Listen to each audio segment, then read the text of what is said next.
বিসমিল্লাহির রহমানির রহিম। শুরু করার আগে একটি বিশেষ অনুরোধ। আল কোরআন ইনস্টিটিউট হচ্ছে একটি কোরআনিক দাওয়া, কোরআনিক গবেষণা এবং কোরআনিক আরবিক শিক্ষা প্রতিষ্ঠান। আমরা চাই আপনার মতো আরও অনেক দ্বীনী ভাই বোনদের কাছে কোরআনের দাওয়াত পৌঁছাতে। আপনার সহযোগিতা আমাদের অনেক উপকারে আসবে।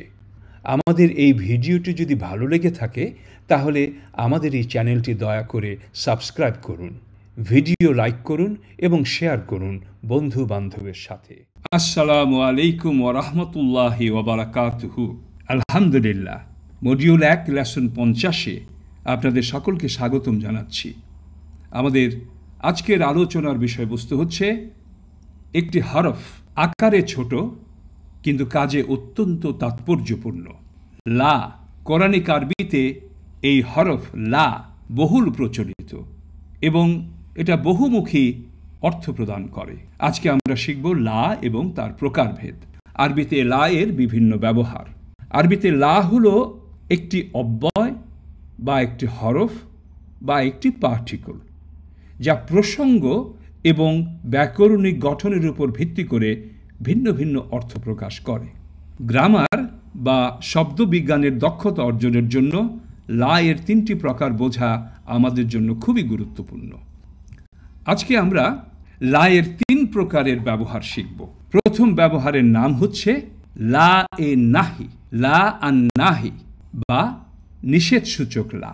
এই লা আন নাহি ক্রিয়ার সাথে আসে। এই ধরনের লা নির্দিষ্ট ক্রিয়াকে নিষিদ্ধ করতে ব্যবহৃত হয়, যা মূলত ইংরেজিতে প্রহিবিটিভ অর্থাৎ ডোন্ট আর বাংলায় করোনা নিষেধ সূচক হিসেবে কাজ করে। এই নিষিদ্ধ ক্রিয়াগুলির আগে আসে লা, যেমনটি নিচের উদাহরণ দেখানো হয়েছে। লা তাকতুব, লিখো না। ওয়ালা তাহজান আলাইহিম ওয়ালা তাকু ফি দাইকিম মিম্মা ইয়ামকুরুন। আর তাদের জন্য দুঃখিত হইও না এবং তারা যা ষড়যন্ত্র করে তা নিয়ে চিন্তিত হইও না। লক্ষ্য করুন, লা তাকতুব যদি লা নিষেধ সূচক অর্থে ব্যবহৃত হয় তাহলে লায়ের পরে যে মুদারিও ক্রিয়া আসবে তা মাজজুম হয়ে যাবে। ছিল তাকতুবু, লা আন নাহির কারণে লা তাকতুব হয়ে গেছে। মনে রাখবেন, লা আন নাহিতে মুদারিও মাজজুম হয়ে যাবে সুকুন শেষে, শেষে সুকুন দিয়ে। এখন আসুন দ্বিতীয় প্রকারের লা, লা আন নাফি অর্থাৎ সাধারণ নেতিবাচক লা। এই ব্যাপারে আমরা শিখি। মনে রাখবেন, লা আন নাফি এটাও ক্রিয়ার সাথে আসবে। এই লা সাধারণ নাকচের জন্য ব্যবহৃত হয়, সাধারণ নেতিবাচক অর্থের জন্য ব্যবহার হয়, যা কোনো কাজের নেতিবাচক অর্থ দেয়। এটা ইংরেজিতে না বা নটের মতো, যা সাধারণ বিবৃতি বা ক্রিয়াকে নাকচ করে। যেমন সুম্মুন বুকমুন উমিয়ুন ফাহুম লা ইয়ারজিউন। তারা বধির, মূক ও অন্ধ, তাই তারা সঠিক পথে ফিরে আসবে না। লা ইয়ারজিউন মুদারিওর আগে লা এসেছে, কিন্তু লক্ষ্য করুন এখানে মাজজুমের কোনো চিহ্ন নেই। লা ইয়ারজিউন পরিবর্তিত হয়নি, কারণ এটা নেতিবাচক লা। আর যদি নিষেধ সূচক লা হয় আর নাহি হয় তাহলে মুদারিও মাজজুম হয়ে যাবে।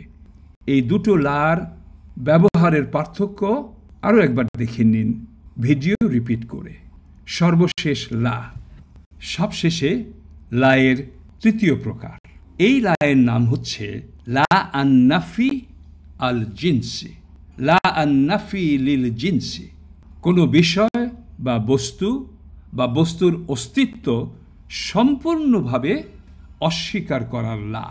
এই লা পুরো দল, পুরো জাতি, পুরো সম্প্রদায়কে অস্বীকার করার অর্থ বোঝায়। এটা ইসমের সাথে ব্যবহার হবে। এই লা ইসমের আগে আসবে এবং এই ধরনের লা কোনো কিছুর অস্তিত্ব বা উপস্থিতি সম্পূর্ণভাবে অস্বীকার করে অর্থ দেবে। সাধারণত সার্বজনীন অস্বীকার বাক্যে ব্যবহৃত হয়। আসুন দেখি।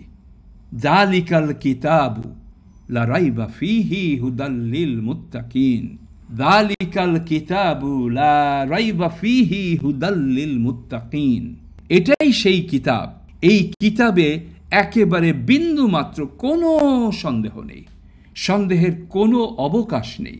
এই ধরনের অর্থ বোঝানোর জন্য সার্বজনীনভাবে অস্বীকার করার অর্থে লা আন্নাফি আল জিনসি ব্যবহৃত হয়। লা ইলাহা ইল্লাল্লাহু মুহাম্মাদুর রাসূলুল্লাহ, আল্লাহ ছাড়া আর কোনোই মাবুদ নেই, এবং মুহাম্মদ সাল্লাল্লাহু আলাইহি ওয়াসাল্লাম হচ্ছেন তার প্রেরিত রসূল।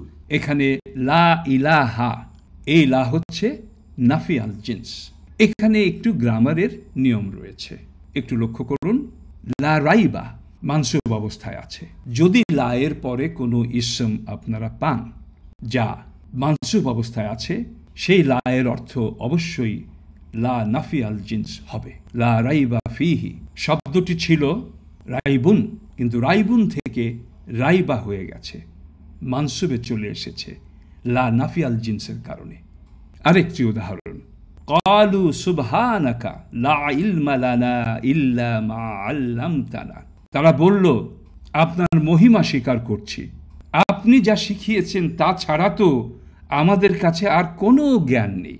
যদি লা না থাকতো ইলমার আগে, তাহলে এটা হতো ইলমুন। সো লা নাফি আল জিনসে আসার কারণে ইলমুন ইলমা হয়ে গেছে। আশা করি ভালো করে বুঝতে পেরেছেন। আরও কয়েকবার এই ভিডিওটি রিপিট করুন ইনশাআল্লাহ। বারাকাল্লাহু ফিকুম। سبحانك اللهم وبحمدك أشهد أن لا إله إلا أنت أستغفرك وأتوب إليك। এই ভিডিওটি ভালো লেগে থাকলে অনুগ্রহ করে আমাদের চ্যানেল সাবস্ক্রাইব করুন। তাছাড়া ভিডিও লাইক ও শেয়ার করুন এবং পরিচিত সকলকে আমাদের কোর্সগুলোতে যোগ দিতে বলুন। আমাদের ওয়েবসাইট অ্যাড্রেস www.alquraninstitute.net। এই ওয়েবসাইট ভিজিট করে যে কেউ আমাদের সকল কোর্সে রেজিস্ট্রেশন করতে পারেন।